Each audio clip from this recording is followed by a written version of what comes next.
आजूबाजूच्या लोकांनी लावण्याक सुरुवात केल्यानी आणि आमचो तर वो मागाळ्यात ना माका हाक मारूक लागलो। तर वो कशा हाक मारता म्हणून आयेक धोंडूक आणि वानग्याक बघूसाठी मळ्यात पाठवले।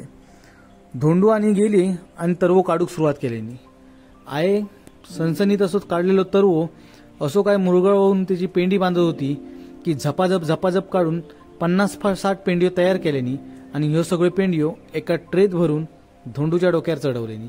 कारण तरवो लावूच्या आधी तो धुवूचो असता आणि ह्यो धुवूसाठी मळ्यात पाणी नाही होता आणि पाण्यासाठी जावचा लागणार होता व्हाळात। तर धोंडू चल्लो डोक्यावर ट्रे घेऊन व्हाळात आणि व्हाळावर आणून धोंडून तरवो उतरल्यान आणि धुण्याचा काम दिल्यान माझ्याकडे।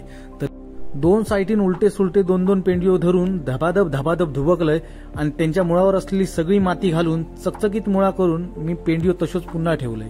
ह्यो पेंडियो घेऊन आता आपल्याला जावचा होता दुसऱ्या मळ्यात। तर झपाझप माझे धुवून झालेले पेंडियो पुन्हा एकदा धोंडूच्या डोक्यावर चढवलंय आणि पावसान पडलेले फणस आणि जांभळा पायाखाली तुडवत धोंडूनी मी चाललाव शिवाऱ्याच्या म्हणजे आमच्या दुसऱ्या मळ्यात।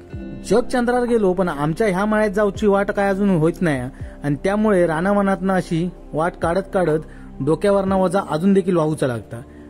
आता तर काय नाही पण भात कापल्यावर जेव्हा भात आणि गवत आणूचा असता तेव्हाच विचार केलो तर आता सुद्धा कंबर दुखता। आम्ही पोचाच्या आधी नितीनान कोपरो नांगरूक घेतलेले। आजूच्या बाजूच्या सुंदर अशा वातावरणात आणि ट्रॅक्टर आणि इंजिनांच्या आवाजात आम्ही सुद्धा आता मिक्स होऊ लागलो। पटापट नितीनान ट्रॅक्टरने नांगरून दिले। ट्रॅक्टरचा काम ह्या नांगरापेक्षा जवळजवळ चौपट फास्ट चालता। नितीनाचं काम झाल्याबरोबर आयन घेतल्यान खत आणि पुऱ्या कोपऱ्यात सारख्या मारून घेतल्यान। मी मारताय म्हटलंय तर तुका काय कळत नाही म्हणून सांगितल्यान आणि माका गप केल्यान। तर आयेचा खत मारून जवळजवळ होतील आणि आयेचा खत मारून झाल्या धोंडून घेतल्यान गुटो आणि सपासप 4 बाजून फिरवल्यान आणि सगळी माती जी होती ती समप्रमाणात बसून टाकल्यान।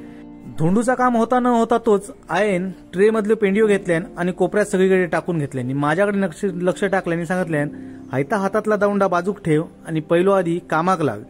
आयेचो शब्द ऐकान मी लगेच कामाक लागलोय। सविस्तर व्हिडिओ तुम्ही युट्यूबवर बघा नाहीतर आता माका गाडी खावची लागती। मी लावणी लावून घेतोय। तुमच्यापैकी अजून पण अशा प्रेमाच्या गाडी कोणाकोणाक भेटतात ते नक्की कमेंटच्या माध्यमातून कळवा। व्हिडिओ आवडला असेल तर लाईक करा, शेअर करा आणि ह्याचा फुल व्हिडिओ बघूच असलो तर आपल्या चॅनलला नक्की भेट द्या आणि चॅनलला सबस्क्राईब करा। टाटा बाय बाय, उद्या भेटूया नवीन व्हिडिओत।